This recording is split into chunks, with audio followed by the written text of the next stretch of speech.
का हो रानी, ऐसे काहे मुँह लटकैले बाड़ू? तो का करी जी, सुबह से चाय नाश्ता कुछ मिलने नहीं खे। एक तो सही मूड खराब बा हमार। अरे तो सुबह से हमहू कामे में बिजी रही ना। हम कुछ नहीं खे सुनल चाहत, जे कहतानी उ सुनी। सुनावा। टाइम से ज मिली नहीं, टाइम से ज मिली नहीं, खाना पीना नाश्ता हो राजा जी। टाइम से ज मिली नहीं, खाना पीना नाश्ता हो राजा जी। ए हो राजा जी, धोले हम नहीं हर के हम रास्ता हो राजा जी। धोले हम नहीं हर के हम रास्ता हो राजा जी। धोले हम नहीं हर के हम रास्ता। अरे ऐसे काहे बोला तारू, का भइल? रउआ कुछ बुझाता? टाइम देखी तो 9 बज गई। न सास के पता बा न ननद के पता बा। हमार तो केकरो फिकिरे नहीं खे। सुबह से भूखले बानी, यही खातिर पापा से दहेज ले रहनी का। अरे हम बानी नू, ए हमर लक्ष्मी, हमरो बतिया सुना। जवन बात बा हमरा से कह, हम तोरा ले चांद तारा तोड़ के ले आईबे हमर रानी। हो खाना न राजपुरा, हो खाना न राजपुरा, कर दे हो व्यवस्था हमर रानी हो। हो खाना न राजपुरा, कर दे हो व्यवस्था हमर रानी हो। अच्छा हमर रानी हो, जनी धरा नहीं हर के तू रास्ता हमर रानी हो। जनी धरा नहीं हर के तू रास्ता हमर रानी हो। जनी धरा नहीं हर के तू रास्ता।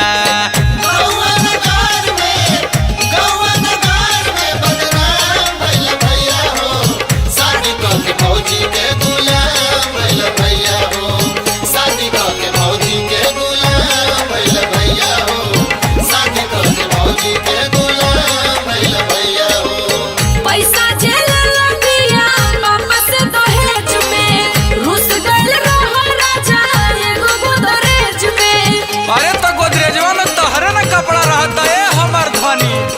पैसा झेला पिया पापा से दहेज में, रुस गइल रहो राजा तू तो गोदरेज में। छोट मोट बात पर, छोट मोट बात पर समेटा जनी बस्ता हमर रानी हो।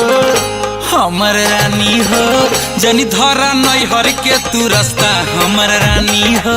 जनी धरा नहीं हर के तू रास्ता हमर रानी हो। जनी धरा नहीं हर के तू रास्ता। रउआ तो हमर पापा से कहले रहनी कि राउर बेटी के हम रानी बना के रखब, और हमर यहाँ तो नौकरानी के हाल हो गइल बा। अरे तो हम कहाँ वादा से पीछे हटनी, जवन कहा तारू करते नु बानी। अब का करी कह। नैहर में रही पिया हम तो महारानी हो, खइला बिना सूखे हमार मुहम्मा के पानी हो। ए हो नैहर में रही पिया हम तो महारानी हो, खइला बिना सूखे हमार मुहम्मा के पानी हो। चंदन गुंजन से तू, गुंजन मारू से तू, तोरा जानी रिश्ता हमर रानी हो। हमर रानी हो, जनी धरा नहीं हर के तू रास्ता हमर रानी हो। जनी धरा नहीं हर के तू रास्ता हमर रानी हो। जनी धरा नहीं हर के तू रास्ता। ई बेरा तो मान गईनी हम, लेकिन अगला बेरा से बूझ ले हम, कह देता नहीं। थैंक यू श्रीमती जी। धोले हम नहीं हर के हम रास्ता हो राजा जी। धोले हम नहीं हर के हम रास्ता। जनी धरा नहीं हर के तू रास्ता हमर रानी हो। जनी धरा नहीं हर के तू रास्ता।